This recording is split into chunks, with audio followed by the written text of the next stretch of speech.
За сайн байна. За бүгд нь орой өндөө хүргье. Тэгээд маань нэвтрүүлэг эхэллээ. Ямар нэвтрүүлэг гэхээр шүү дээ. Дэжин зөрх. Нэвтрүүлэг өнөөдөр танд хүрэхэд бэлэн боллоо. Тэгээд өнөөдрийн маань нэвтрүүлэг болон бусад нэвтрүүлгүүд маань танд орой болгоны ялангуяа 4-өөс бусад өдрүүдийн орой болгон танд шууд нэвтрүүлгээр хүрч байгаа.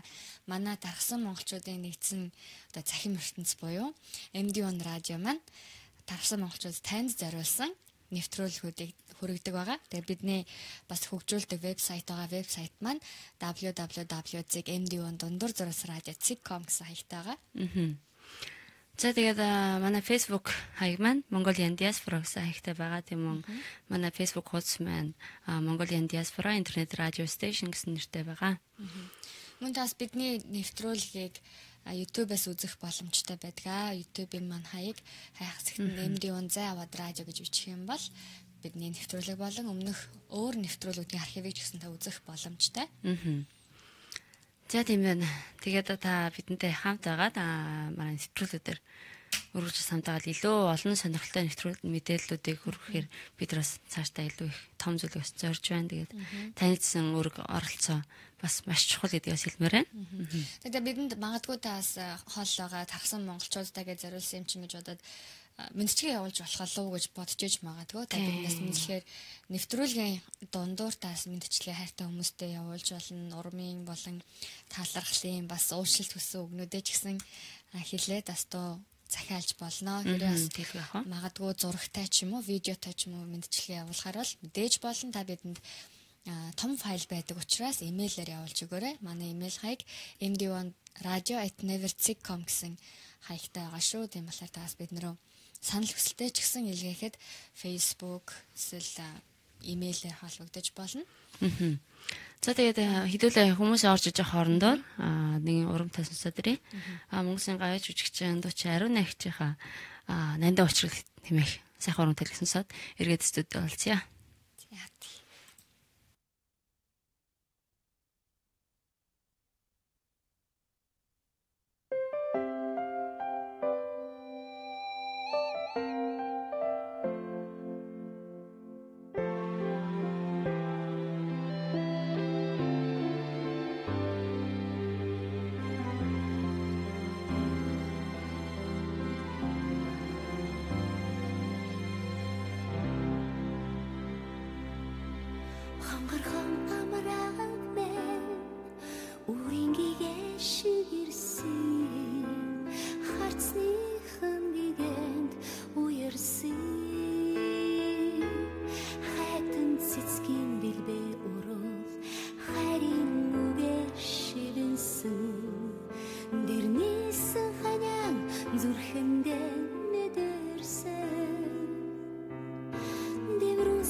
Зөгнөн байж хүлээсэн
Яа дугаас сонсоод ирлээ. Тэгээд үзэж байгаа хүмүүстээ баярлалаа. Тэгээд бидний нэвтрүүлгийг бас цааш нь сайхан шеэрлээд өгөөрэй. Ер нь дижин зүрх нэвтрүүлэг маань хүүхдийн хүмүүжил гэр бүлийн харилцаа тал дээр яг мэрэгчлэтнүүд нэвтрүүлэг хийдэг байгаа. Өнөөдрийн хувьд хүндэтгэл шалтгааны улмаас хөтлөгчд маань яг мэрэгчлэтнүүд маань ирж чадсангүй. Тэгээд бидний зүгээс нэвтрүүлгээ амлсан ёсоор хийх хэрэгтэй гэсэн үүднээс битээрээс яг дижин зүрх нэвтрүүлгээрээ та бүхнээ дахин уулзаж байна. Тэгээд магадгүй бас эргээд ер нь хүүхдийн хүмүүжил гэр бүлийн харилцааг яриад эхлэхээс өмнө ер нь өөртөөсөө нэг ямар хүүхэд байсан бэ нэг бодоод те. Ер нь хүмүүжил сайтай хүн билүү? Хүн өөрийгөө өөрөө дүгнэх нэг өөр, бас бусдаар хилүүлэх нэг өөр, бусдын тусламжтайгаар бас хүмүүжилтэй басан тохиолдлууд бас зөндөө байдаг шүү. Тийм болохоор үдж байгаа галхуу банзрагч болон цэгийн жанчивд орч нараа. За дөрөв л олчлаа. Өөр хин байна.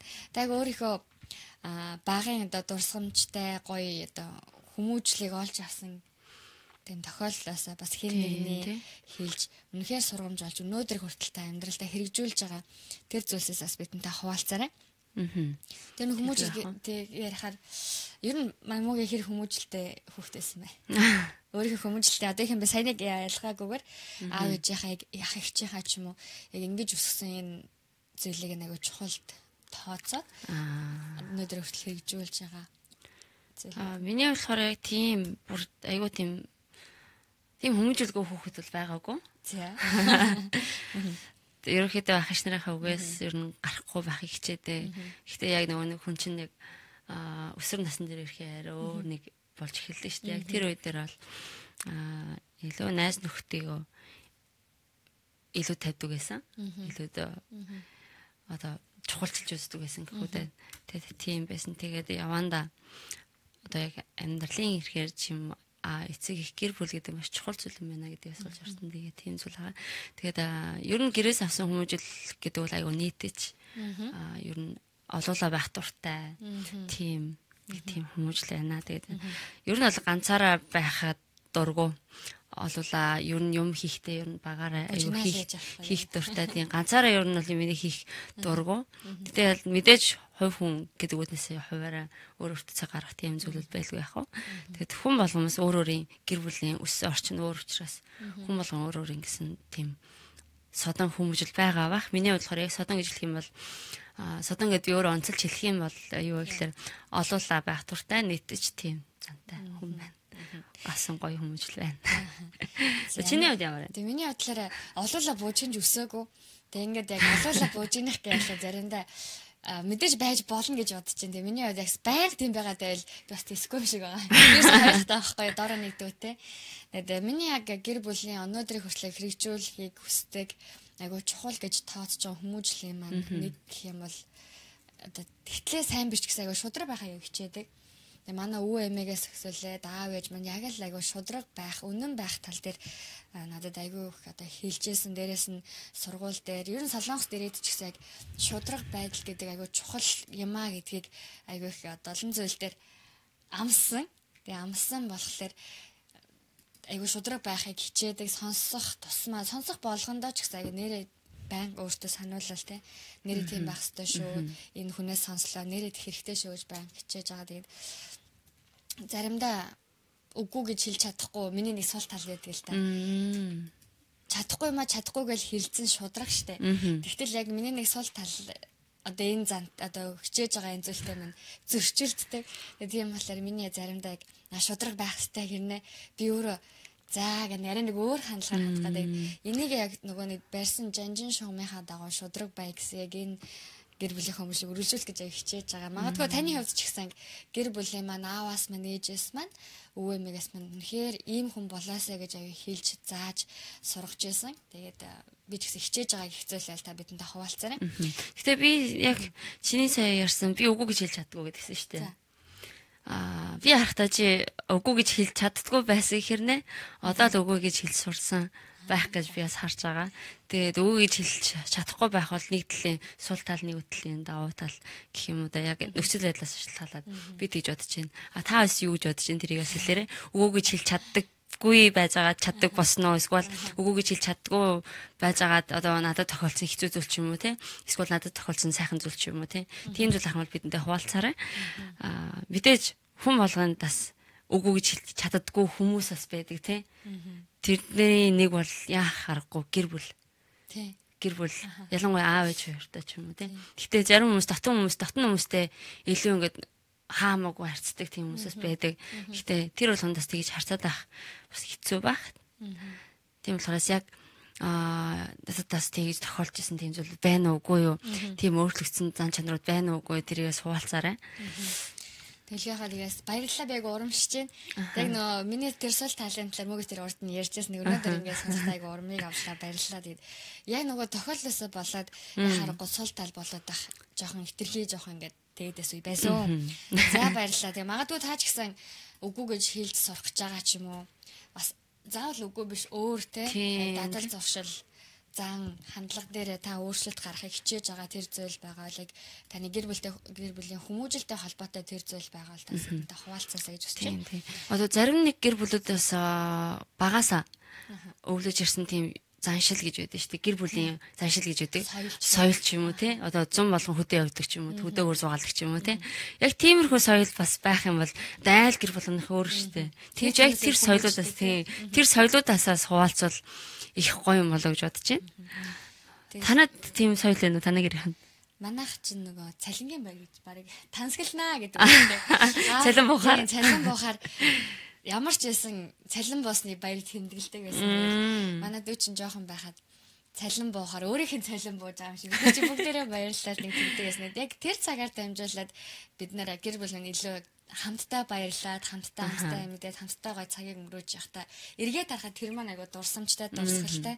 Яг эргээд тэр хамтдаа байх гэр бүлийн цаг маань бид нарыг юм сургаж исэн, мэдүүлж исэн, заримдаа сайхан хоолоо идчихэд бас загнуулна штэ. Тийм тохиолдож гисэн байсан.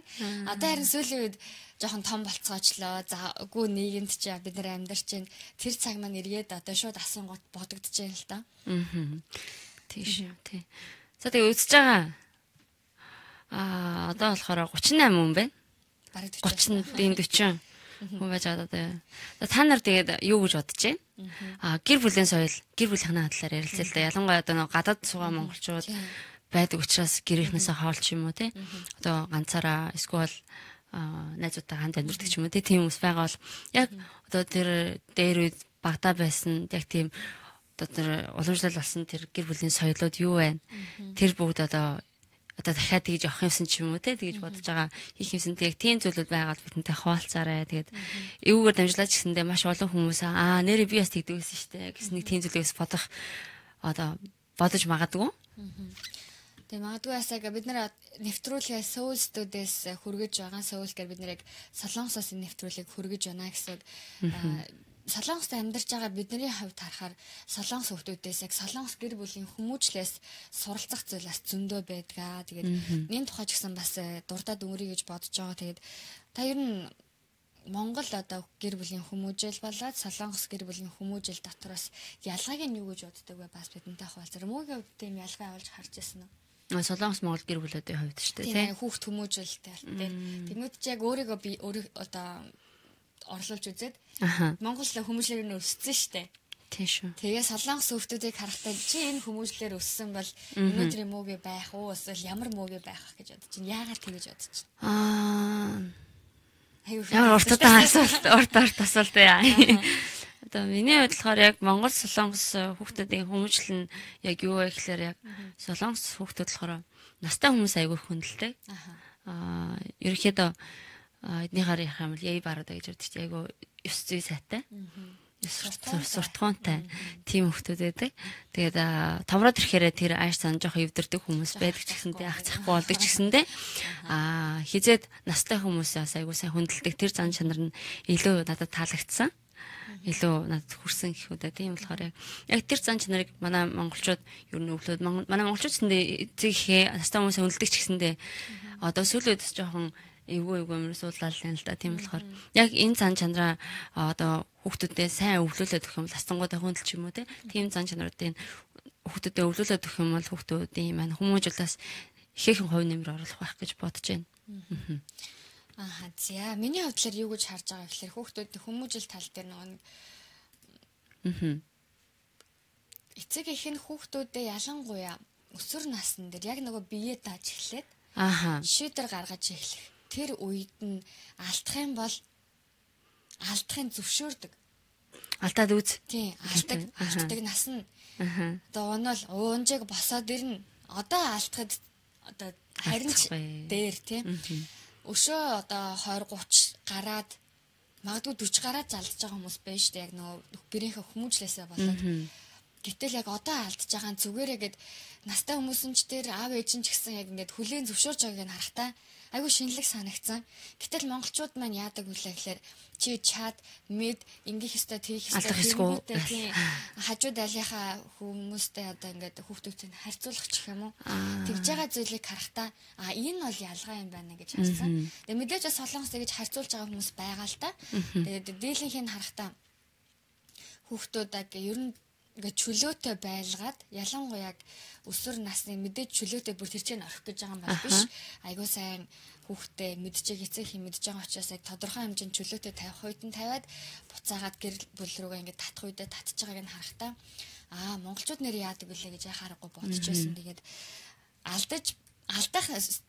алдах нас нь зүгээрээ алдчих гэдэг энэ үг надад айгуу тийм хөөх бүр ингээ аюу санагдчихсан. Харин эргээд харахад аюу чухал цаг байсан байна. Тэгээд одоо эргээд ингээд бидний үеийн хүүхдүүдтэй ярилцах хоорондоо ингээ ярилцахаар арай нэг нухацтай ч юм уу. Зөвхөн нэг алдаад үдцсэн хүүхдүүд чи аюу хашир юм ярьж байгаа байхгүй юу.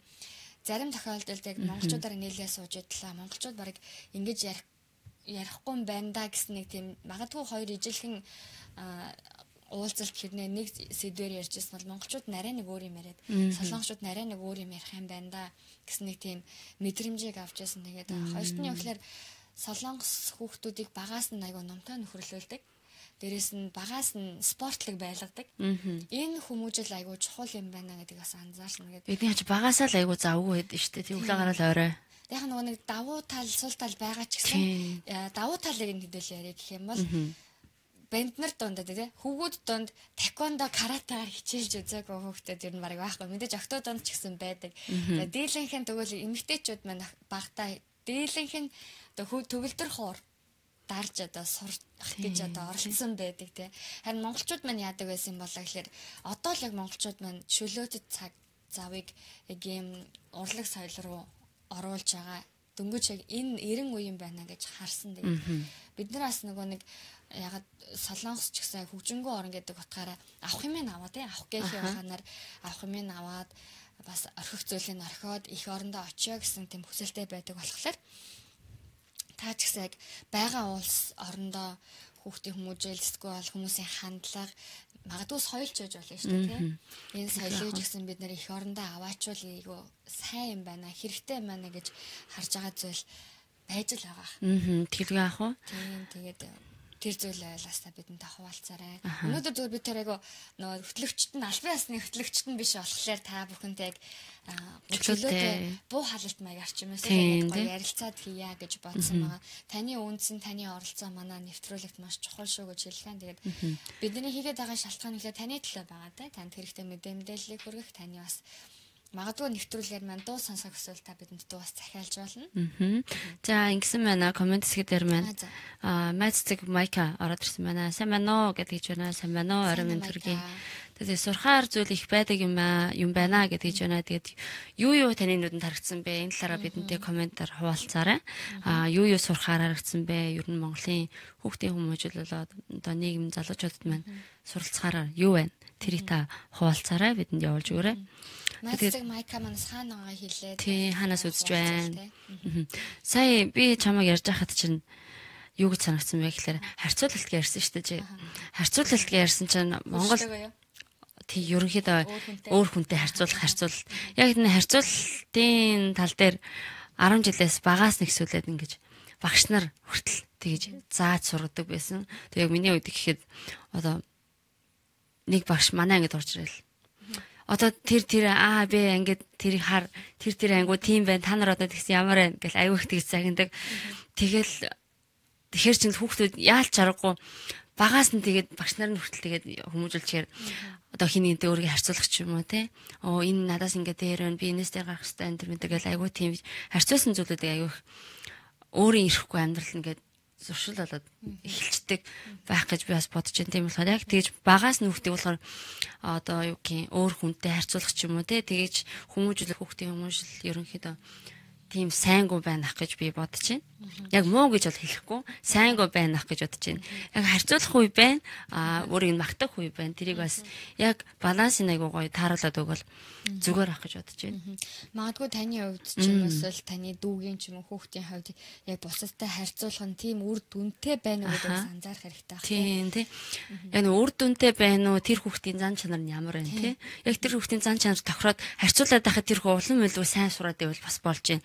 Гэхдээ яг тэр чигээрээ өсөөд торноод оюун болонд харьцуулаад өөрийгөө айгуу тийм юу хаалгах юм лаашлал ингэж ах юм бол тэр хүүхдээс өөрөө бусдыг боддгоо хүүхд болох магадлалтай учраас бас тэрийг бодолцож үзэх хэрэгтэй.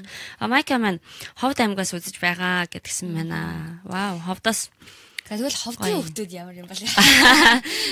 За Ховдоос сонь сайхан. Тэгээ өөр олон улсад амьдарч байгаа хүмүүсээс их сонирхолтой байгаа Ховд аймгаас Ховдод амьдардаг хүмүүс байж байна. Надад Ховд нэхгүй ингээл машинаар яваад ороход гүгээд аваад ингээ ордог штеп. Тэгэхээр аяа санагддаг штеп. За тэгээд харагчлаа. Санагдчихлаа. За тэгээд таны хувьд ч гэсэн яг Солонгост байна уу, өөр улсад байна уу? Яг өөрийнхөө одоо хүмүүжж ирсэн хүмүүжлэлээр нэмээд хүн болгон л хүсэж байгаа шүү дээ. Гэр бүл хүүхдтэй болно, хүүхдээ ингэж хүмүүжүүлнэ гэж бас бодож байгаа. Бас яагаад тэргээд тэгж хүмүүжүүлнэ гэж бодож байгаагаа. Бас бидэнтэй хаалцал айгу үнцэнтэй байх болоо гэж бодож байна. За инх хот инхээ сайн уу хоёроо хэрэгтэй гоё нэвтрүүлэг хийдэг шүү. Ажил одоо л дуусч байна. Ажил Кореад гин. Инхээ Кореад байгаа юм байна шүү дээ. За бидний танд байдаг баярлалаа. За өнөөдөр ажил нь бас жоох оройд харсан байна тий. Баярлалаа. Ятарч байгаа гэсэн юм. Баярлалаа. За тэгээд бид нар ч гэсэндээс аль болох хүмүүст хэрэгтэй. Одоо өнөөдөр болохоор бид тэр зүгээр буу алал маягаар явуулж байгаа. Чөлөөтэй. Баян нөгөө нэг аль биесны ингэж байгаа ч айгуу жоох утгагүй шүү дээ. Тийм чинь хаяа тань гоё ингэж чөлөөтэй ярьж амраад. Тэгээд майка маань өнөөдөр юу тохиолдов яа вэ? Тэр талаар суулцж болно. Миний хувьд хүүхдийг хөгжүүлэхэд эцэг их багш их оролцож харьцаатайгаар хөгжүүлж байж цогц болно. Монголчуудын хувьд хүүхдүүдтэйгээ ярилцах нь бага байдаг. Бас яг ярих гэж бодож байсан юм а. Ер нь ингээд сургууль цэцэрлэгээр дамжиж сургуульд орж ирэхэд л хүүхдийн одоо нөгөө нийгэмшил өөр байдаг шүү дээ. Хүмүүстэй харьцаж чадж гин үү, юмтэй юм ярьж чадж гин үү, тийм үгүйгээ өөрөө хэлж чадж гин үү, тэр бас айгүй чухал байгаа тийм. Багаас нь яг хүүхдийг ер нь үлгэдэг байхаас нь гизэнд байхаас нь ярьжээ гэж ер нь эмчнэр тийч өгөлдөг болсон байлээ.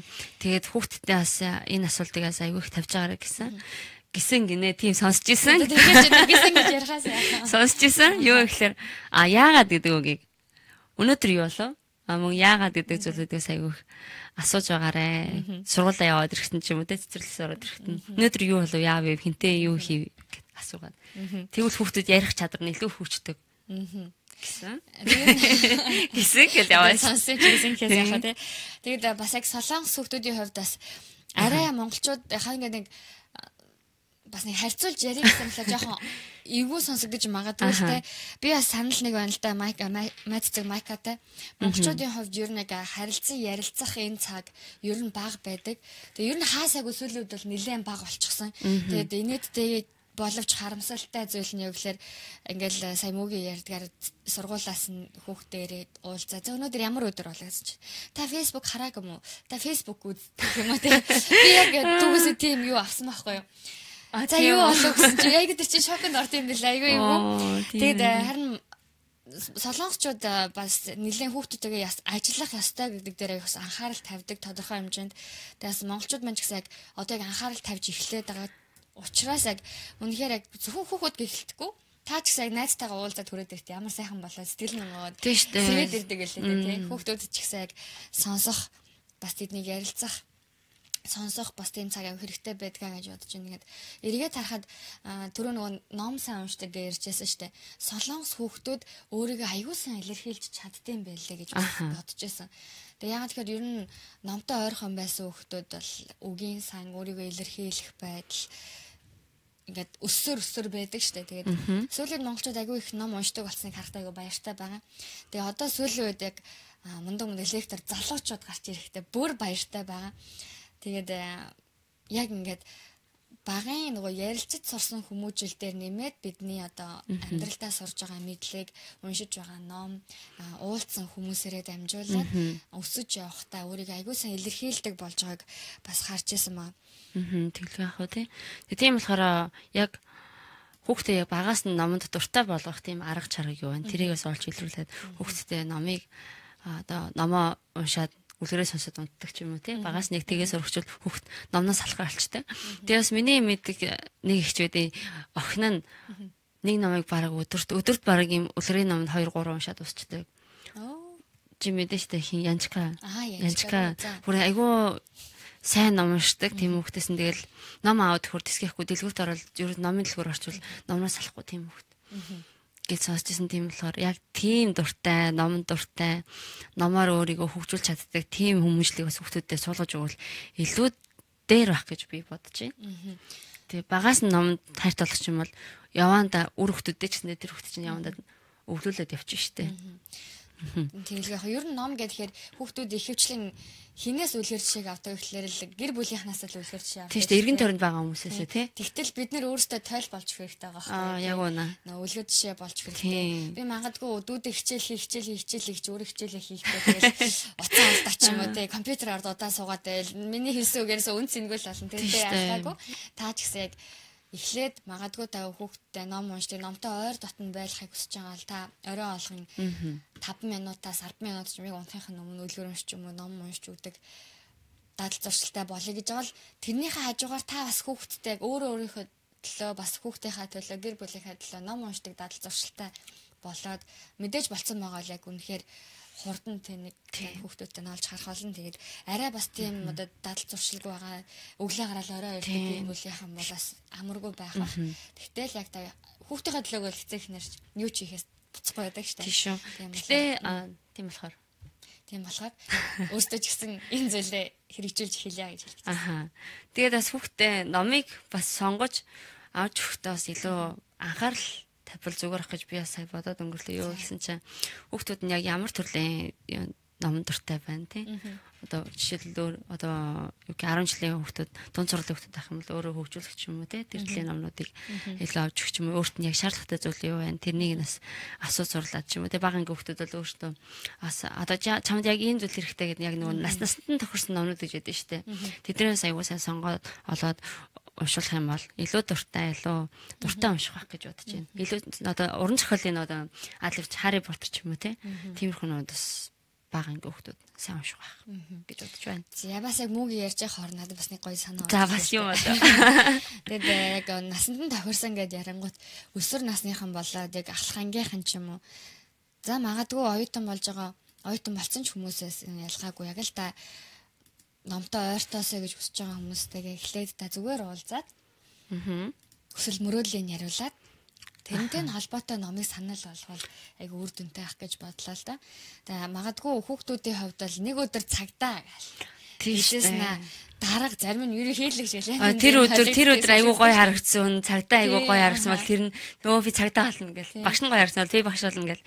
Яг тэгдэг тий. Хэдий тийм ч гэсэн яг энэ сонирхолтой үе дээр нь магадгүй багш гэдэг мэрэгжил ямар мэрэгжил өөрийнхөө мэдлэгийн хэмжээнд олон зүйлийг танилцуулж мэдүүлээд за цагтаа гэх юм бол мэдээж бас хүнд хүчээр зүйл байх ч гэсэн ямар чухал мэрэгжил үлээ бас ингээд танилцуулаа явах юм бол зүгээр нэг хүүхэд яг л мөгийн хэлдгээр сайхан харагдсан мундаг харагдсан хүмүүсийг эмч ч юм уу те хүүхдүүд аюу тийм болно гэж мөрөөддөг. Зүгээр мөрөөдөл байлгаал бодол хүсэл байлгаал үлдээх биш яг бодит зүйл болоход нь таны тус нэмэр юу гэхлээр илүү тэр талаар нь танд хуваалцаж мэдлэг болох зүйл юу вэ? Бас өөрийнхөө санал бодлыг бас хэлээд өөрөө хүүхэд илүү судлах, илүү тэр зүйл дуртай болох. Үнэхээр яг нэрээ дараа нь 5-10 жилийн дараа ч юм эсвэл 20 жилийн дараа мундаг одоо Монголын мэрэгчлэлтэй одоо цорын ганц ч хүмүүсэл нэлээд дээгүүр эмч тучлах юм уу эсвэл доктор профессор ч болох юм уу судлаач ч юм инженер ч юм уу те яг тэгээд тууштай бөгөөд яг нөгөө нэг юмд далаацтайгаар хамдаж эхэлж байгаа эцэг эхнэр сүлүүд харагдсан надад бүр айгүй гой санагдаад байгаа юм. Тэгээд хүүхдүүдээ багаас нь бүр авьяас нээсэн хүүхдүүдийнхаа юунд дуртай юунд баярлдаг яах хэрэгтэй магадгүй баг дунд сургууль байхад нь зааварчилж өгдөг бол сүүлийн үед одоо хүүхдүүд өөрсдөө мэдээд ирсэн мөрөөдөлтэй болоод тэрний хөдөл явж байгаа хүүхдүүд өөрсдөө мэдээд судалгаагаа хийгээд яг бол интернет сүлээд тийм тэг чөлөөтэй мэдээлэл өгч штэ. Тийм болохоор тэгээ явж байгаа хүүхдүүдийг харахтаа нөгөөтэйгээр аяг баярлж байгаа. Тийм болохоор бас магадгүй таас хүүхдийнхаа мөрөөдлийг асуугаагүй байсан та юунд дуртайг нь мэдтгүү ч юм эсвэл ямар өнгөнд дуртай ч юм уу те зүгээр л энгийн тэр асуултуудыг та эргээд нэг тавихад заавал хүүхд гэхгүй зүгээр хамт амьдарч байгаа найзтай ч байж болно шүү дээ гадаад байгаа учраас те эргэн тойронд байгаа хүмүүсээсээ тас гой харилцан ярилцаад бие биенээсээ суралцах зүйлээ сураад тэгээ явах юм бол айгу гоё хаа гэж бодож байна. Тэгээд за комент уншия. Юу гэхээр хүрлээ хайлаа гэсэн манай ээж аав нар ч гэсэн хүүхдээ хүмүүжүүлэх тал дээр өөрсдөө сайн уншиж судлах хэрэгтэй юм шигэ. Тэгээд сургаар юмыг жоохон хийх гээд байдаг юм шиг санагддаг шүү гинэ. Харин тийм хүмүүс амд амтсан ярианаас ч юм уу те. За тийм байна. Артур Баяга ах маань ингэж хүн харилцааны хэрэгцээ байдаг юм шиг санагддаг гинэ. Байд юм бэлээ. Жоох хүмүүсд байд юм бэлээ. Гэртээ ирээл ааваа гэхээр аав ажиллана. Гэхлээр ч бас хэцүү шүү дээ. Тийм жоох хүмүүсийг харсан бол юу яриа сайн ойлгохгүй гэсэн юм шүү. Хүүхдүүд байд юм лээ шүү. За тийм байна. Тэгээд инх маань PC хүүхдүүд их тоглодог тэр дэмэн санагдаал байгаа гинэ. Харин яг үнэндээ PC гэлтгүү смарт утасчсэндээ ухаалаг утасчсэндээ ер нь дэмээ хүүхдийн одоо яг тархинд маш их нөлөөлдөг, муугаар нөлөөлдөг учраас ер нь бага насны хүүхдүүд өлгөдөө хүүхдүүдээс өөрчлөлт хол байх хэрэгтэй. Жирэмсэн хүмүүсийн ер нь бас утасаас хол байх хэрэгтэй гэж бас ярьд юм байлаа. Тэгээд компьютер тоглоом тоглоод байгаа, гар утсаар тоглоод байгаа хүүхдүүдтэй бас яг туулж уулзаад үнэхээр дуртай байгаа бол энтэн донтуулахгүй тулд өөр дуртай нэг юмыг нь бас та мэдэж аваарай. Нэг юм уу хоёр ч юм уу. Тэгэнгүүтээ яг нөгөө дуртай зүйлээ хийж байгаа цагийн жоохон хуваарлаад за сакс тоглох дуртай, найзуудтайгаа уулзах дуртай, бас компьютер тоглох дуртай л цагийг хуваарлахад өөрийнх нь эрүүл мэндийн төлөө чиний үнэхээр энэ дуртай зүйлүүдийг чинь бүгдийг хийж өгөхийг хүсэж байна гэдгээ хэлээд жоохон ингээд тохиролцоод тохиролцоод яг энэ зүйлийг арай нэг одоо контролдож болох юм шиг санагдаж байгаа. Тэгээд бас тийм зөвлөгөөнүүд одоо бүр чи болохгүй гэж яг тэгж дайрахаас өмнө яг тодорхой хэмжээнд одоо чи тэдэн мод ингэчээд одоо тэдэн мод энийг хийнэ гэдэг яг тийм зүйлийг бас хөвшүүлэх хэрэгтэй. Тийм ч хүүхд цагаа өөрөө хараас орчвол тийм да яг одоо тэдэн мод хийн гэж юм л хүүхдүүд өөрсдөө өөр ирэхгүй цагаас аягуулсан хараас орчдөг бол доо. Тийм чинь одоо би тэдээс тэд хүртэл тийм хийн гэдэг одоо өөр цагийн хүртэл хуваарлал аягүй сайтай болчихно гэсэн үг шүү дээ багасаа. Тэгээ манай нэг бас таньдаг гэр бүл маань хүүхдүүдэд яг л 30 минутаас 1 цаг Google-ийг нь үзүүлдэг юм байна л да өдөрт. За тэгэнгүүт яг анханаас нь сургацсан учраас хүүхдүүд ч гэсэн цаг сурцсан. Тэтгэрлэг ер нь дөнгөж сургуульд орж байгаа хүүхдүүд тэгэнгүүт 1 цаг болчлоо. Тэгэл болоо үзсэн. Тэгтэл магадгүй 5 дахь өдөр нь би одоо үзэж чадсангүй. Одоо аав ишээ гадуур явлаа тэгэнгүүт хагасаа өдөр нь 2 цаг үзүүлэх ч юм уу. Тэгтээ нэг дор үзүүлэхгүйгээр ч юм уу. Хувааж ч юм уу те. Яг энэ одоо арга барилыг харахтаа ямар ухаалаг юм бэ гэж бодсон. Тэгээд хүүхдүүд нь ч гэсэн тэрэнд нэг дургуутсахгүй. Тийм тий. Дуртай ингээд үзэж байгаа. Тэгээд энэ зүйлийг бас чихэр амттан дээр тустай амттны өдөр гэд нэрлэлсэн. Тэр ч айгу гоё санагдсан. Тэгээд нэг гэр бүл ороод нэг удаан байгаагүй хэрнээ хөөх гэдэг айгу сурах. Би тэр айлын хүүхдээсэн болж гэж их янз янзын юм бодгсон. Ямарсан сурах зүйл ихээсээ шүү. Тэгээд саяасаа халиун гэд хөрлөө халиун маань ч гэсэн өөртөө уншиж судлах гэдэг айгу чухал санагдлаа. Тэгээд сүүлийн үеийн хүүхдүүдийн сэтгэц бас тэггүй ер нь юмд одоо дөнгөж хүүхдүүд төрчөөл баг ингэж шүү.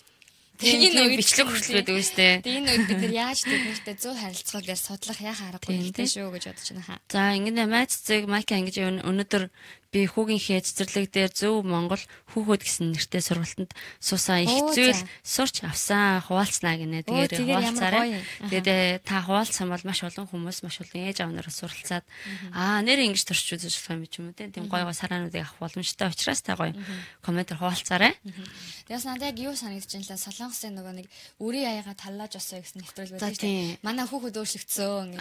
Тэгээд магадгүй үзээгүй байж магадгүй тайлбарлаж өгөх юм бол ер нь маш бага насны хүүхдүүд дээдл нь нэг 5 6 ч юм эсвэл их янз янз насны хүүхдүүд байдаг юм. Дээдл нь бага насны хүүхдүүд аав ээж нөгөө хүмүүжүүлэх тал дээр сайн мэдэхгүй учраас өмнө нь яг гэвэл аав ээж байгаагүй учраас тэд нар мэдээгүйгээсээ болоод хүүхдийнхаа хүмүүжлээс л өөрсдөө ч стресстэй гэр бүлийн уур амьсгалж аяг хэцүү байна гэд нэг багшд ханддаг. Тэр багш болохоор яг телевизээр одоо гэрээ хийцэг тийм хүүхдүүдийг үзүүлээд тэг яг өөрөө ийм тохиолдолд одоо магадгүй дэлгүүр дотор уйлаад юм ахуулна гэж чарлаад буу юм болж хахад энийг яах вэ? Яаж зүгээр одоо хүүхдээ хүмүүжүүлэх вэ? Эсвэл гэртээ хоолоо идэггүй зөрүүдлээд хоолоороо тоглоод байгаа үед ч гэх юм уу.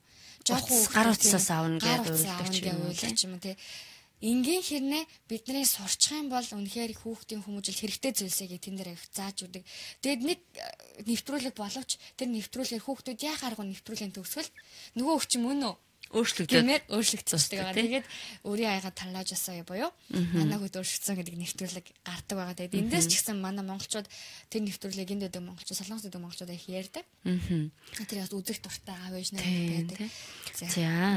За тэгсэн чинь Майка ингэсэн байна. Миний хувьд хүүхдийг хөгжүүлэхэд эцэг эх багшийн оролцоотойгоор хөгжүүлж байж цогц болно. Монголчуудын хувьд хүүхдүүдтэйгээ ярилцах нь бага байдаг гэдгсэн байна. Тэгээ үргэлжлүүлээд цэгийн жанчивд орж ингэсэн байна. Хүүхдийг мэдлэг ёсонд сургах хамгийн чухал. Тэгээ манайхан тэр тал дээр анхаарах хэрэгтэй гэсэн мэн яг үнэн тий. Сүүлийн үед бас яг нөгөө гадаад амьдарч байгаа монголчуудын хүүхдүүд маньчсанд яг их хэл соёл нь аюу дутмаг тийм зүйл мэдлэх ёсоо мэдэхгүй сайн уу гэл настай хүнтэй сайн уу гэх ингээд өнгөрдөг ч юм уу тий. Яг тийм зүйлүүдс байгаад байгаа учраас яг тэр тал дээр ялангуяа гадаад амьдарч байгаа монголчууд маань тэрийг бас анхаарах хэрэгтэй байх гэж бодож байна. За тэгээ Артур Баян энэ хэрэгцээ хангадаж байх ёстой гэдгсэн байна. Өөрчлөлөөд ирсэн юм шиг байна. За Эрдэнэхүү анхаар өдөрсөн байна. Инкуш орчихсан байна.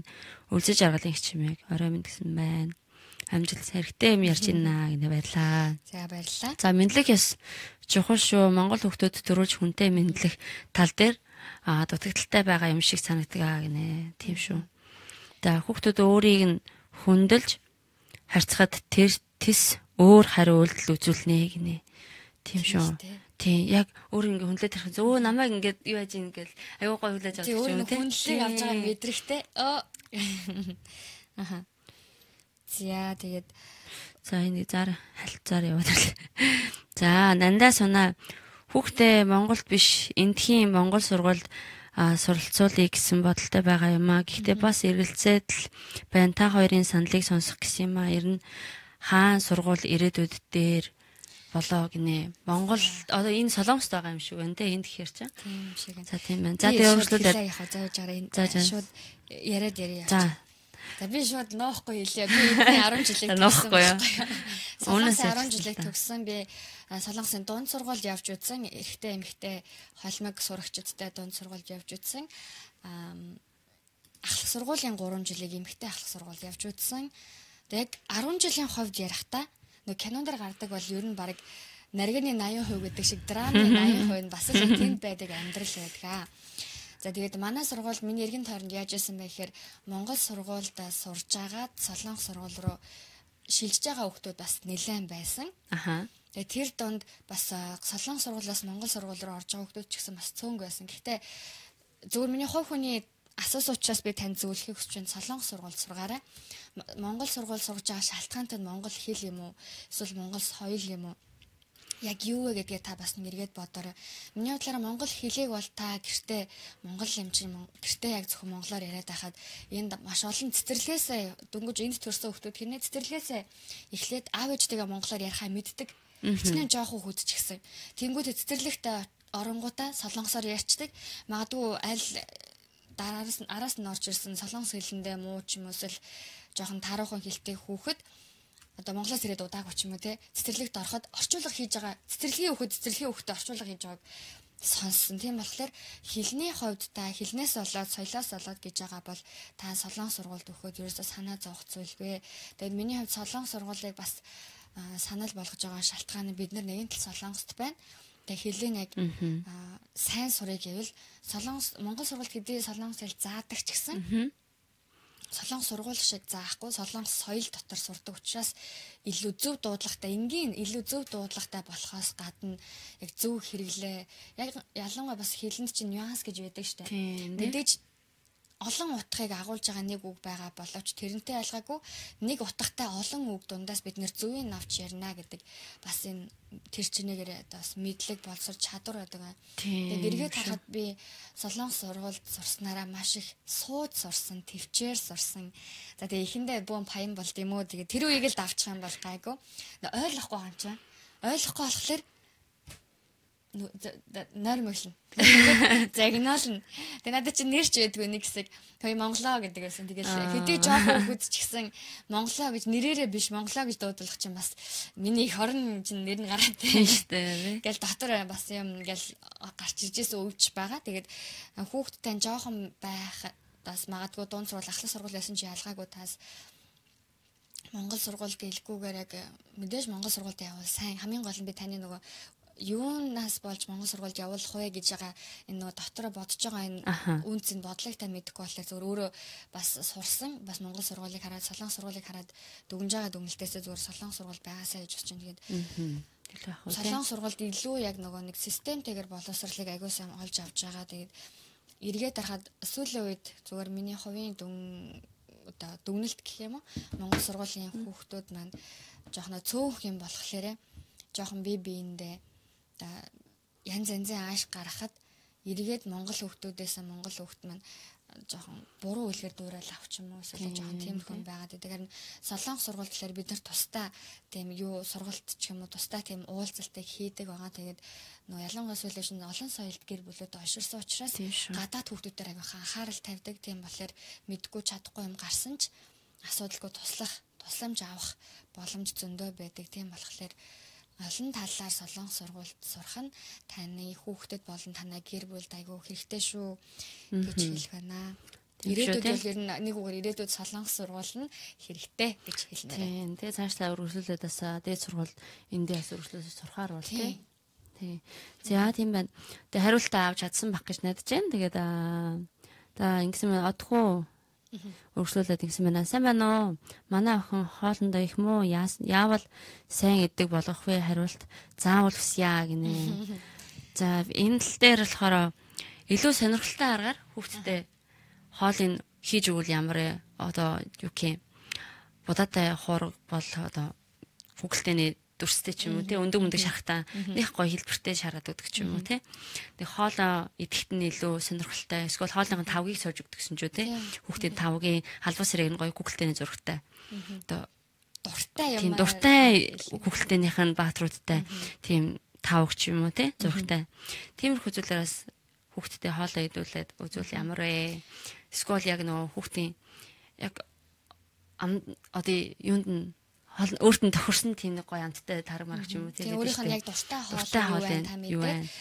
Дургуй хоолнд байх юм бол мэдээж хүүхэд идэхгүй тэгээд миний сонсч байсан зүйлээ гэхээр сайн хоолоо идэхгүй байгаа хүүхдүүд үлсөөгүй тохиолдол байдаг. Хүүхэд өөрөө айгуу тийм угаасаа төрөлхийн бага иддэг хүүхэд байж бол нэг бол байж агаад иддэг хүүхэд байж бол нэг бол ойрхон иддэг бага иддэг ч юм уу. Тийм хүүхдээ айгуу сайн ажиглах хэрэгтэй тийм энэ тал дээр. Тэгэхээр таны хүүхэдтэй яг хоолоо идэхгүй байгаа шалтгааныг нь та олоод хэрэв олохгүй байгаа тохиолдолд зарим яг нөгөө мэрэгжлийн хүмүүс л ингэж зөвлөдөө юм байлээ би сонсч байсан хичээл дээрээс хүүхдээ зүгээр үлсөө өөрөө цаад хүүхд чинь үлсхийн эрхэнд идэх юм анихнэ.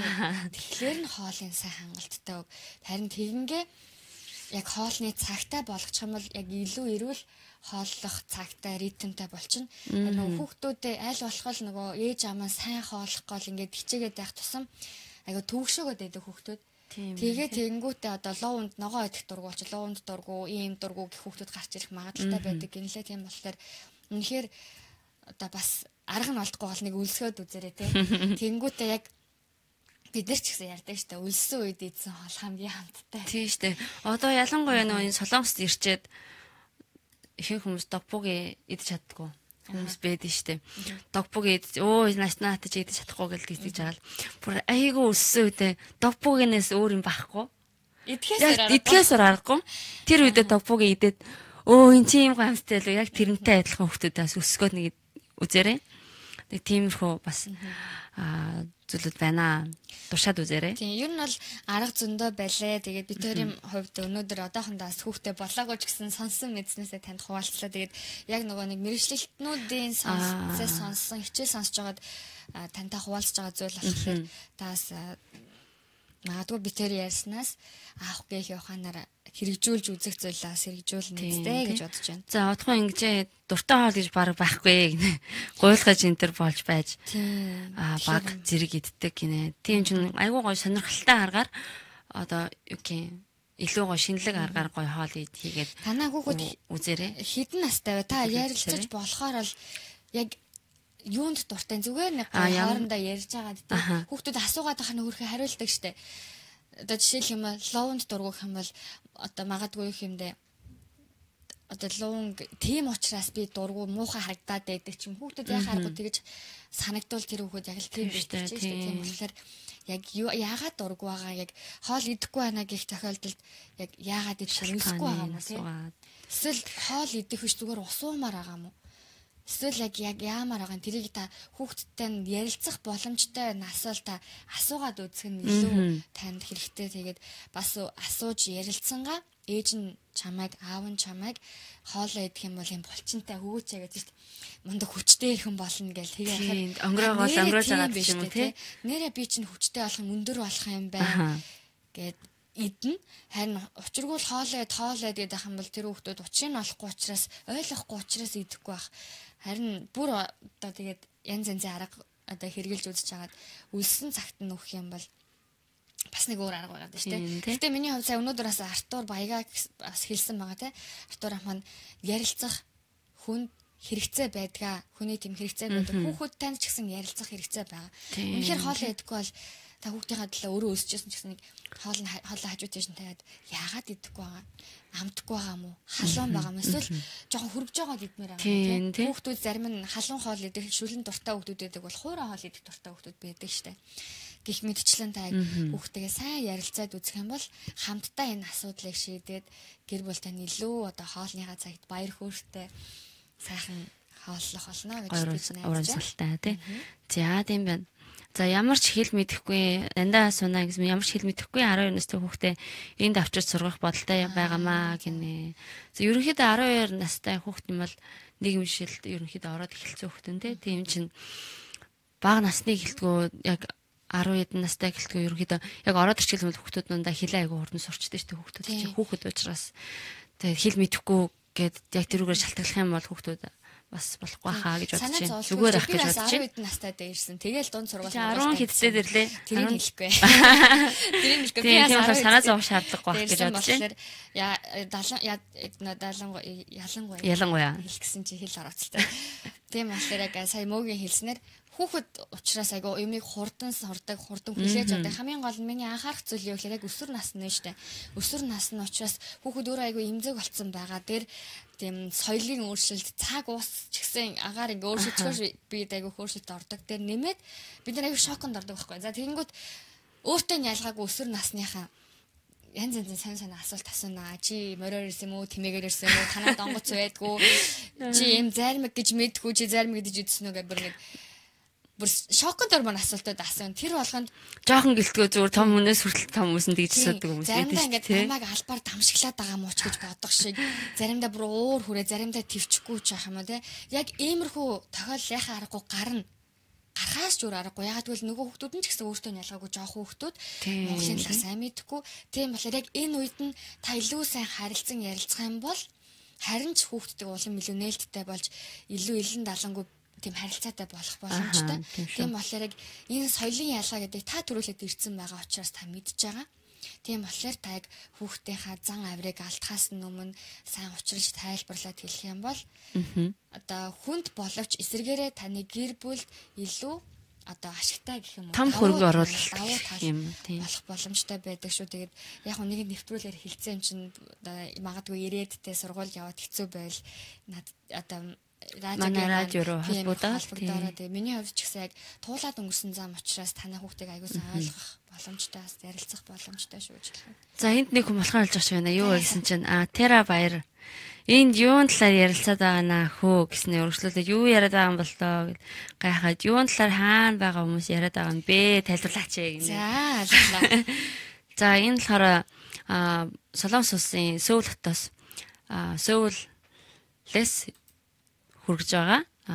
Шууд нэвтрүүлэг байна. Тэгээд юу гэхээр дэлхийд тархсан монголчуудад зориулсан MD1 радио гэсэн радиогийн нэг юм дэжин зүрх гэсэн нэвтрүүлэг байна. Өнөөдөр болохоор хүүхдийн хүмүүжлийн талаарх ер нь ярилцж байна. Тэгээ манай дэжин зүрх нэвтрүүлэг маань хүүхдийн хүмүүжил болон гэр бүлийн харилцаа тал дээр нэвтрүүлэг хийдэг байгаа. Тэгээд нэвтрүүлэгчид маань тусдаа яг мэрэгжлийн хүмүүс байдаг. Харин өнөөдрийн хавдлаараа хоёр нэвтрүүлэгч маань түндэтгэх шалтгааны улмаас байхгүй байгаа. Би тэрийн хавдлаараа маргааш буюу 3 дахь өдөр болгоны орой Солонгос цагаар 8-аас 9 цагийн хооронд хүрэгдэг Сөүл студиэс нэвтрүүлэг хийгчд байгаамаа.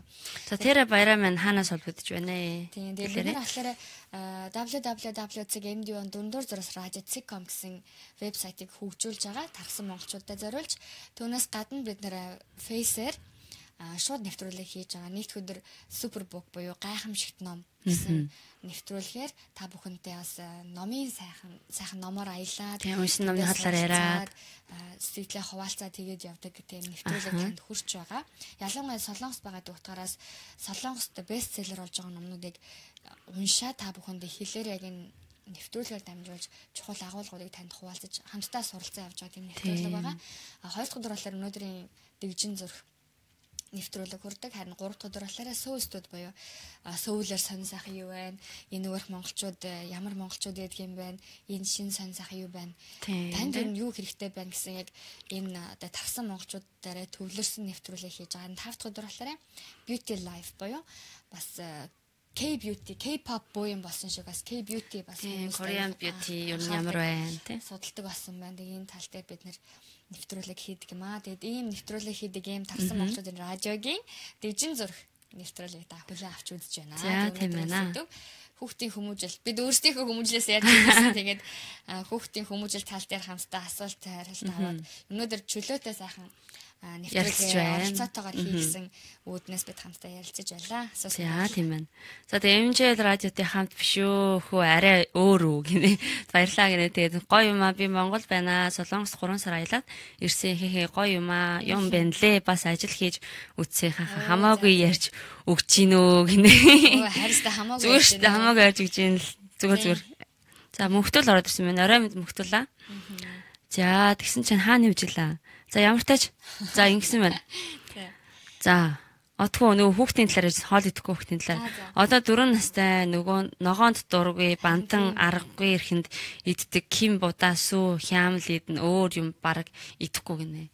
За ким будаа сүү одоо ким будаа ер нь хүүхдэд идчихдэг шүү дээ. Ким будаахан бол тэр ким дотор чинь чамчиг идэж болно. Чамчиг нөгөө нэг тунаа загс идэж болно. Хутгаад.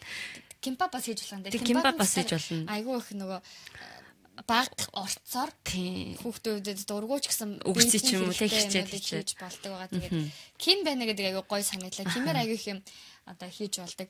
Сүүлийн үед та харсан болов интернетэд ч гэсэн хүүхдийн хоолыг айгүй сонирхолтойгоор хийдэг болсон. Эсвэл кетчап орч юм уу те. Тийм. Эсвэл зүгээр үндийг зүгээр шарахгүй бамбууш нэлбэртэй. Бамбууш нэлбэртэй ч юм уу эсвэл бөмбөг ч юм магадгүй танаа хүү байгаад хөл мотортай бол хөл бөмбөгийн бөмбөгийг хийх ч юм эсвэл цагаан шараар нь тусад нь ялгаж агаад гоё идэхэд харахад эхлээд нэг хоолыг хараад нүдэрээ нэг харж баясдаг гэдэг байгаа шүү дээ. Эхлээд нүдэрээ таашаал авчаа тэгээд гоё амтын мэдэрч үздэг ч юм уу тийм. Тэгээд 4 настай гэдгийг сонсоод бас баярлж байна л та. Тодорхой хэмжээнд өөрийгөө илэрхийлдэг хүүхдээ. Тийм ярддаг болсон тийм. Тэгээд тийм болохоор яхаа эхний ээлжинд үнэхээр яг таас янз янзын аргыг хэрэгжилж байгаа байхаа. Бид хоёрын бас хэлс аргандаас та хэрэгжүүлээд үзээрэй. За тэгсэн чинь. За. За ингэнэ мөхтөл сайн мөгцгээ хээ юу ярьж байгаа юм бэ гинэ. Тэр талаар хүүхдийн хүмүүжлийн талаар өнөөдөр ярилцж байна. Өнөөдөр нэвтрүүлэг маань бас хүүхдийн хүмүүжил гэр бүлийн харилцааны тал дээр байдаг. Тэгээс өнгөрсөн нэвтрүүлгүүд маань үзэгчдийн хүсэлтээр өсвөр үеийнхний талаараас ярилцсан байна. Тийм. Ер нь яг энэ дэгжин зүрх нэвтрүүлэг маань нэмэгтэйчүүдэд төвлөрдөг байжгаад нэг ганц мод гал болохгүй гэдэг шиг гэр бүлийг ярихаас өөр аргагүй гэсэн. Тэгээд эмэгтэйчүүдийн чөлөөт цаг ер нэмэгтэйчүүд гэл фэшн ч юм уу тэгж ярьж агаад бид нар өөрөөр гэр бүлийг бас оруулж ирсэн. Гэр бүл дотор эхнэр нөхрийн харилцаа, хүүхдийн харилцаа, хүүхдийн хүмүүжил гэд бид нар өргөсөөд явж байгаа юм. За тийсэн маань тэгсэн чинь Артур Баяга хэл мэдэхгүй хүүхдийн хувьд эхний даваа гэж байдаг юм шиг санагддаг. Тэгээд тэрийг давааг давчих юм бол амжилттай сурч чаддаг юм шигэ гэсэн байна. Тэглгүй ах одоо яг тэр даваагийн даваад өөрийг нь аягуулсаа ойлгодог нэг хүн байх. Яг нөгөө ээж аав хоёрын хоёулаагийнх нь өөрөөгөө айгүй чухал юм шиг надад санагдав. Ягаад гэвэл хүүхдийнхээ найз нь болж иж илүү дотн харилцааг үүсгэж чаддаг гэж би сувдаа боддоо шүү дээ. Түрүүн бас нөгөө 12 настай хүүхдийг ярьсан. Зөвхөн 12 настай хүүхд гэхгүйгээр бага насны хүүхд ч гэсэн хүүхдийг инж 3 ангилд ингэлээ. Цаваа хүүхэд, удаан хүүхэд, тэгээд одоо энгийн хүүхэд.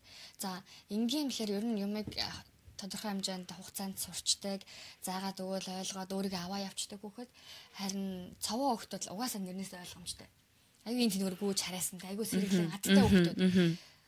Орчиндөө ч гэсэн аюу хурдан тасдаг. Харин магадгүй өнөөдөр ярьсан тэр 12 настай хүүхэд ч юм уу, энэ 4 настай хүүхэд ч юм уу, удаан хүүхэд байх юм бол тэр хүүхдийн өөрийнх нь төрөлхийн зан ааш одоо тэр хувь хүн нь өөрөө удаан учраас тэр муу зүйл ерөөс бол биш. Яг тэр зан чанар нь байгаа байдал нь. Тийм тэр зүйлийг байгаар нь хүлээж аваад тэр одоо магадгүй айгүй тийм хүмүүс чи айгүй сайн юмны учир начрыг тунгаан боддог хүмүүсээ. Ханддаг. Тийм болохоор та хүүхдээ ямар хүүхэд нь хараад магадгүй удаан хүүхэд байхад за одоо магадгүй 7 сард ирчлээ 9 сард сургуульд орохоос өмнө хурдан солонгос хэлээ сур гэж шахаад байвал тэр хүүхэд ч гэсэн энэ соёлыг сурч авах гад хэцүүдж яхаа дахиад хэлийг шандуулаад ингээд шахуулаад байх юм бол хүүхэд бүр хэцүүднэ.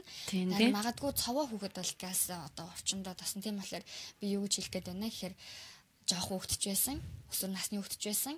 Яг цовоо хүүхдөө одоо энгийн одоо амар хүүхдөө эсвэл 50 удаан хүүхдүүд те яг энэ 3 ангилал байдаг. Яг ингээ ангилсан нөгөө нэг эрдэмтэд судлаачид ангиллаад яг хүүхэд болгон дээр сургам хүмүүжүүлэх арга барилыг өөр байх шаардлагатай гэж арга зүйчтэй тайлбарлаж заадаг юм байлээ. Тийм болохоор энэ насаг санаанд орлоо л та. Тэгээд үнэхээр яг энэ хүүхэд яавал илүү сайн бүтээмжтэй байхаа гэдгийг та эхлээд хүүхдэд таньж мэдэх юм бол илүү сайныг хийж өгөх боломжтой. Тийм тий. За ингэнэ. Сая Хилийн тухай ярьж байсан уу? Зөвлөгөөгөө өргөжлүүлээрэ хүүхнүүдээ гэсэн мэн. За удахгүй өргөжлүүлье. Тэгээд за сайн байна уу? Бадмар агчаа цацгаа гэсэн мэн.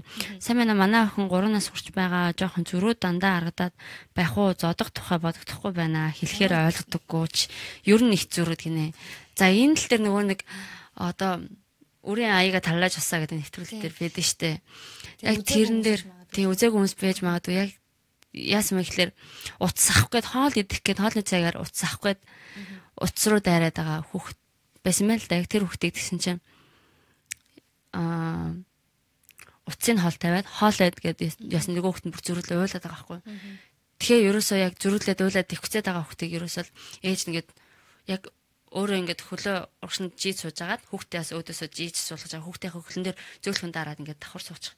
Хүүхдээ уйлгаа ингээд болтол нь бүр ингээд өөдөөс нь хараад өдрөө нь хараад бүр ингээд нухацтай харж суугаад тэгээд уйлгаа болтол нь уйлаад дуусгаар нь өөрөө хүүхдэнд тайвширхаар нь хүүхдээ яагаад ингэж байгаа ингээд яг ингээд асууд ярилцах тийм цаг гаргаад үзээрэй.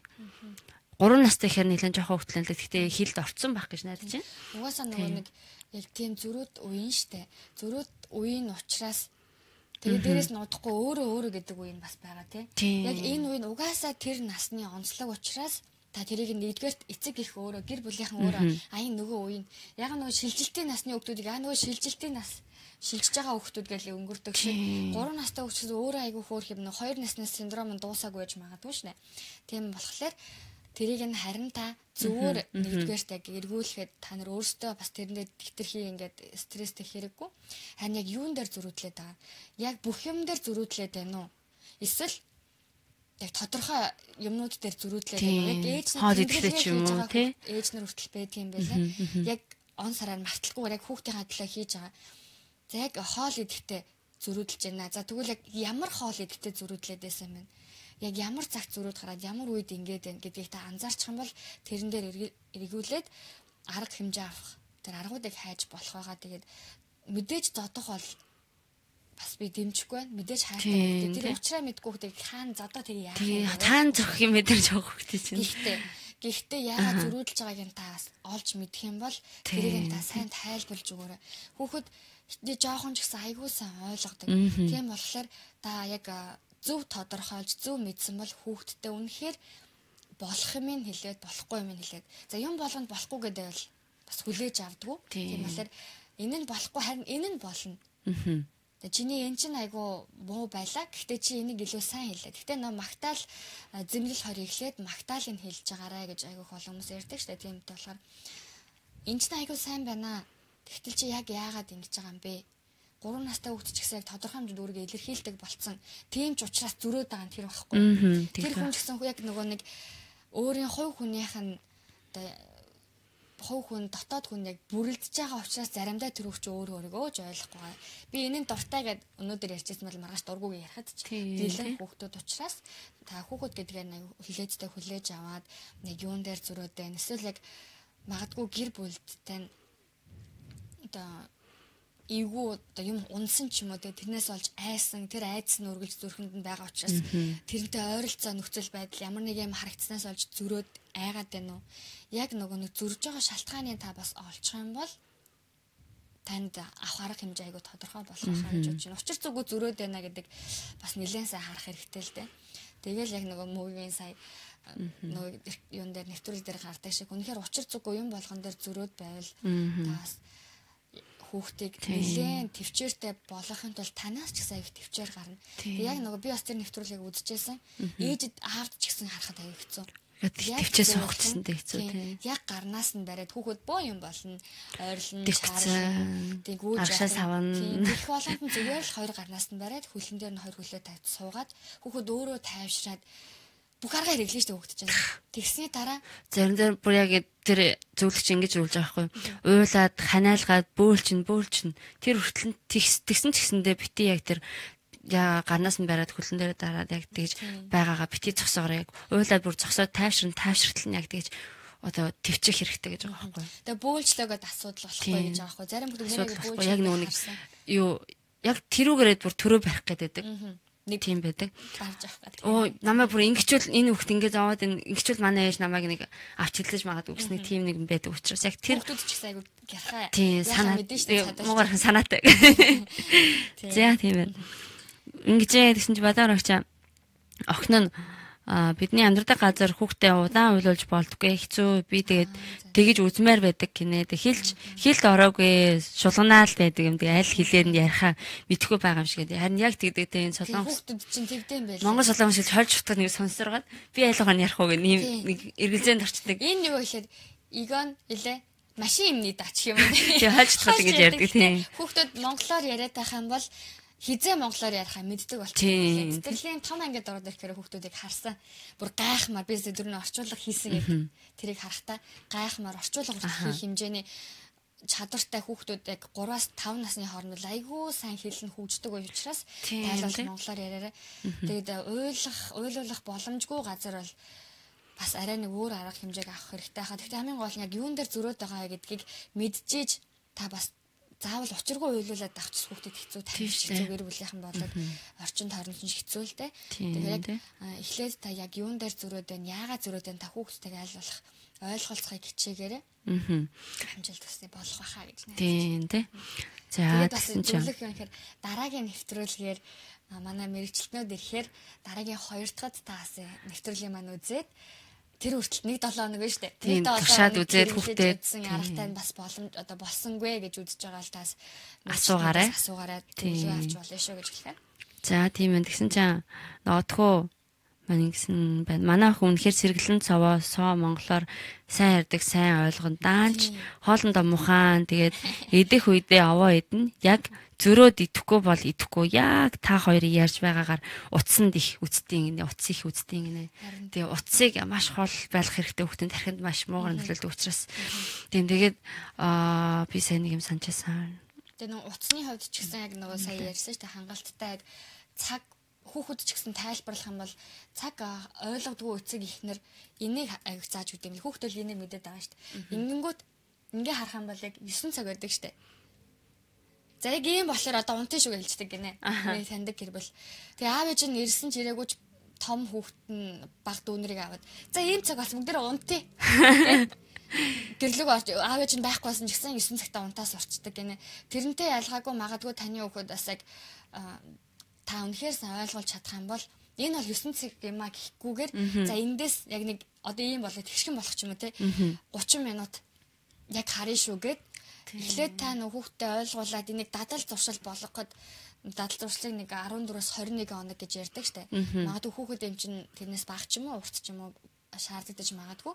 Тэрийг сайн ойлгуулад та дадал зуршил болгох юм бол нөгөө түрүүний ярьсан амттан иддэг өдөр эсвэл өдөр болгон 1 цаг дуртай хүүхэлтэйгээ үзэн ч юм уу те кино одоо хүүхэлтэй кино үзэх ч юм уу эсвэл салхинд гарах ч юм уу яг ийм зөв амьдралын хэв маяг дадалтай болчих юм бол багаас нь та хүүхдээ зөв хүмүүжүүлж чадна. Харин дураар нь л байлгаад байх юм бол хичнээн хайртай ч гэсэн дуртай болгоныг авч өгöd байх юм бол эсэргээрээ та хайрлаж байгаа хайртай нэргээд халгээ гэж хэлэх халгаа гэж хэлэх бол магадaltaй шүү дээ тийм үү. Тэрнээс нь багаас нь хүүхдийг айлуулах баг дээр нь ямар нэгэн ааш зан сурхаас нь өмнө буруу муу дадал зуршилтай хүүхдийг айгүй харж сурдаг штеп ялангуяа цэцэрлэгт яваад ирэнгүүт сурхаас нь орчинд нь нэг хүүхэд ороод ирчихвэл тийм ойлгуулад ярилцаад гоё тийм харилцаатай болоосаа гэж хүсэж байна. За тийм байна. Түрүү нөгөө нэг хэлний талаар зөвлөж байгаа гэдгийгсэн би сая марцсан зүйлээ санчлаа юу гэсэн чинь. Ааштай юу. Харин тийм би сая ааштай юу гэж бодлоо. Юу гэсэн чинь яг хүүхдүүд яг бага наснд одоо 3 настай ч юм уу те яг хэлд ороод яг хэл сурж явах үедээ 2-3-ыг зэрэг сурах боломжтой гэдэг би бас харсан байхгүй юу гэсэн чинь би танд нэг их чих хүүхэд нь англиар ярьдаг, солонгосоор ярьдаг, монголоор ярьдаг тийм 3 хэлтэй хүүхэд байхгүй юу. Тэгээд ээж авдаа солонгос хүмүүсийн дунд орчуулга хийж өгвөл ахтайгаа болохоор англиар ярьдаг. За гэртээ болохоор монголоор ярьдаг. За тийм хүүхдтэй. Тэгээд тэр болохоор гэр бүл нь ямар гэр бүл вэ гэхээр Европт ахын төрсэн, өөрөө ч гэсэн Европт төрлөө. Түрүүнгүүтээ удаагүй ирсэн. Удаагүй солонгос ирсэн. Ах нь нөгөө Европ соёлтой англиар, монголоор ярьдаг. Дүүтэйг англиар ярьдаг. Англидаа сайн. За тэгээ гэр бүл аав ээж нь болохоор мэдээж монголоор сайн. За тэгээ хамтдаа энэ дөрүүлээ болоод ирсэн солонгос дөрүүлээ болоод ирсэн хүүхэд маань баг нь айгүй адтай. Англиар ахтай гараад сая ярьж штэ. Аав ээжтэйгээ монголоор яриад ангийнхантайгаа солонгосоор яриад газар хүмүүстэй. Тэгээ ээж аавдаа орчуулга гэдэг солонгосоос монгол руу. Ээж аав англиэлтэй арай солонгосоор сурж амжаагүй байх гэдэг. Тийм цэцэрлэгийн баг 4 настай сайхан тав хүрсэн баг. Тэгээ аяйгуу сэргэлэн тэгээд англи хэлийг бас яаж сурсан бэ гэсэн чинь YouTube дээр одоо баг хүүхдүүдэд үг зээшлэхэд зориулагдсан тийм жижигхэн хэмжээний Google-тэнүүд байдаг гинэ. Яг ингээд нөгөө нэг одоо дүрс нь одоо юу гэх юм бичээний дүрс байхад яг бичээний англиар ингээд ярьдаг ч юм уу тий. Дөрвөлжин гурвалжин тий яг тиймэрхүү зүйлүүд нь бас хэллэгтэй тийм бичлэгүүд Google-тэнүүд байд юм лээ. Яг тиймэрхүү Google-тэнүүд хүүхдүүдээс давхар үзүүлээд ах юм бол давхар яг гэртээ байж хата Google-тэйгээр дамжуулаад англиар сурах боломжтой. Тэгээд тэр бага охин айгу сэргэлэн ахын тэгж Google-тэй үздэг байсан. Тэрний сураад ахаасаа хараад сурцсан гэлөө дээ. Ямар ч тач YouTube-с тэгж бичлэг үзэж өөрийнхөө хэлийг аягуулсан сайжруулсан сурахтай байсан. Ээжээс нь сонссон чинь. Одоо тэгээ орчин үед 3 4 настай хүүхдээс хүртэл ингээд сурах юм байна. Тэгээ би бас сонсчод энэ одоо үзэж байгаа хүмүүстээ хэлж хэрэгтэй мэн. Ялангуяа нөгөө хэлний тал дээр аягүй сонирхож байгаа учраас. Хүүхдүүдийн хувьд бол сүүлийн үед төрж байгаа хүүхдүүд чи ийм хүүхдүүд төрсэн байна. Тэгэхээр яг нөгөө нэг хязгаар тавьж өгөөд энэ гэр бүлийн хувьд ч гэсэн биний таньдаг гэр бүл яг YouTube ах нь юм хийж байгаа цаг нь хязгаартай, телевизээр үзэх цаг нь хязгаартай, унтдаг цаг нь тогтмол яг ийм гэр бүл байгаа. Айгу гэр бүлийн айгу зөв хүмүүжлтэй гэр бүлийн хүүхдүүд яг тэр зүйлээрээ дэмий тоглоом тоглох байгаа байхгүй. Ахын ч гэсэн өөрийгөө хөгжүүлэх гээд юмаа хийж хагаад дүү нь араас нь бас ингээл үдцэн л байгаа байхгүй. Тийм ахыгаа дагаал. Тийм. Давхар ингээд сураа явцсан. Тийм болохоор энэ гэр бүл болж байгаа юм чи ягаад танаа гэр бүл болохгүй гэж энэ жоохон хүүхэд ингээд 3 хэллэг аав ээж нь сур гэд ингээд шахаагүй байхад сурчихсан байна. Тийм. Аав ээж нь яг англи хэлгүй байсан ч гэсэндээ хүүхдүүд нь одоо англиар сураад байгаа юм чинь өөрөө ирэхгүй бас хүүхдүүдэд дагаад англи хэлээр сурж болно шүү дээ тий. Давхар суралцсан явах боломжтой. Тийм бол хүүхдүүдтэйгээ яг адилхан төвшөнд яг нөгөө нэг багаас нь яг хүүхдүүдтэйгээ яриад эхэлчихэн гэсэн. Тэгэхээр бас айгуу даваа тал юм шиг ээж аавын хувьд. Миний удаас яг энд төрөөд Монгол руу сургуульд энд бүр хэл мэдэхгүй ирсэн шүү дээ тий анх бол. Тий анх бол хэл мэдэхгүй ирсэн. Бас энд төрсөн нэг хүүхэд Монгол явсан байгаа сургуульд орохоос өмнөхөн. Тэгэнгүүт юу монгол хэлэндээ муу солонгос хэлтэй хүүхэд явсан байгаа байхгүй. Тэгээд сүүлийн үед тэр хүүхэд юу басан бэ гэдгийг ажиглалаа. Бас саяны хүүхдээ жоохон ойролцоо. YouTube-ээс юм үзсээр хагаад англи хэлэнд аягүй дуртай болсон. Тэнгүүд нөгөө монгол хэлэнд угаасаа муу байсан аав ээж нь завгүй байсан учраас англи хэлэнд аягүй сайн болцсон. Тэр хүүхэд монголоороо жоохон ив хавгүй ярьдаг. Тэгсэн хэрнээ яг өөрийгөө ойлгуулна да одоо дунд сургуульд орсон тодорхой хэмжээнд ойлгуулна. Гэхдээ яг үеийнхээ хүүхдүүдийг бодвол хэлний одоо хөгжил нь монгол хэл нь жоохон тааруу боловч англи хэл нь айгуу сайн. Тэгэхээр тэр хүүхдийн хувьд ч гэсэн өөрийгөө хөгжүүлсэн байгаа байхгүй. Мэдээж монгол хэлээ хангалттай хөгжүүлээг гэж гэсэн англи дээр үзэж байгаа. Google-дэн тэр хүүхдийн хүмүүжил болоод англиний боловсролт нь айгуу нөлөөлцсөн. Тэгээ ер нь уулаа галтаж малдахтаа ер нь монгол хөгжиж биш ээ. Тийм хүүхдийг харж бас өөр юм лээ. Тэгэхээр яг хэлний хувьд бол ерөөсөө боломжгүй эцэг эхчүүдийн хувьд нөхцөл байдлыг одоо орчингийн бүрдүүлж өгөөд та бас яг тодорхой хэмжээнд хүүхдэл юм шин алдах ч юм уу эсвэл одоо уучраа олохгүй хитрхи их ч юм уу эсвэл баг хийх ч юм уу иймэрхүү үед нь жоохон контрол хийгээд өгөхөд болно гэж бодож байна. Тэгээд итгэл найдвараасаа алдрах хэрэггүй харин боломжтой шүү гэж хэлэх юм. За тэгээд яриад исэн чи үг олж өхөр боллоо гэдэг шиг цаг нэлээ явсан байна. За тэгээд ер нь 21 цаг хүртэл хийдэг. Тэгээд бид тэр болохоор 21 одоо 23 болчих. Бүр айгүй их яриадсэн ч юм амаалаа яриад исэн байна. Бид нарт нэвтрүүлэгт маань нас аяга оролцсон учраас бид тэр үргэлжлүүлээд ирээд. Тийм. Та байгаа учраас бид тэр бас нэлээ амаалаа сайхан ярьчлаа. Тэгээд бас хэрэгтэй мэдээллүүдийг хэрэгцээ зөвлөгөөнүүдээс хүргэж өгч чадсан баха гэж найдаж байна. Тэгээд бас та дуршаад үзээрэй. Тэгээд бас дахиад хэлэхэд эх 2 дахь өдрийн нэвтрүүлэг маань дижин зүрх нэвтрүүлэг маань мэрэгжүүлтнүүд маань хөтлөгчд маань яг өөрсдөө хүмүүстээр юм болохоор та магадгүй бас нэг 7 хоногийн дараа хэрэгжүүлсэн үр дүнгээ хуваалцаад үлдсэн асуулт даалгавар байгаа бас зөвлөгчнөөс суугаад энийг яаж бид нэр энэ асуудлыг шийдэх вэ? Зөвлөгөө өгөөч гэж зөвлөгөө авч болно шүү гэж хэллээ. Тийм шүү. За тэгээд энэ хүртэл бидэнтэй хамт байсан танд баярлалаа. Тэгээд дараагийн нэвтрүүлэг хүртэл түр баяртай. Тийм. Тэгээд тусах уу? За тэгээд за баяртай. Манайхаа дараа дахиад дараагийн 7 хоногт олзээ. Дижин зүрх нэвтрүүлэг маань дараагийн 2 дахь өдөр маргаашлаар бидний Soul Studios гэсэн нэвтрүүлэг байгаа. Та бидний маргаашийн цагт ч гэсэн эргээд бидэнтэй холбоотой басаж асуултаа тавин бидэндээс нэвтрүүлэгт нь оролцоосоо гэж хүсэж байна. За тэгээд маргааш олзээ. За баяртай. Сайхан амарцгаарай. баярлалаа.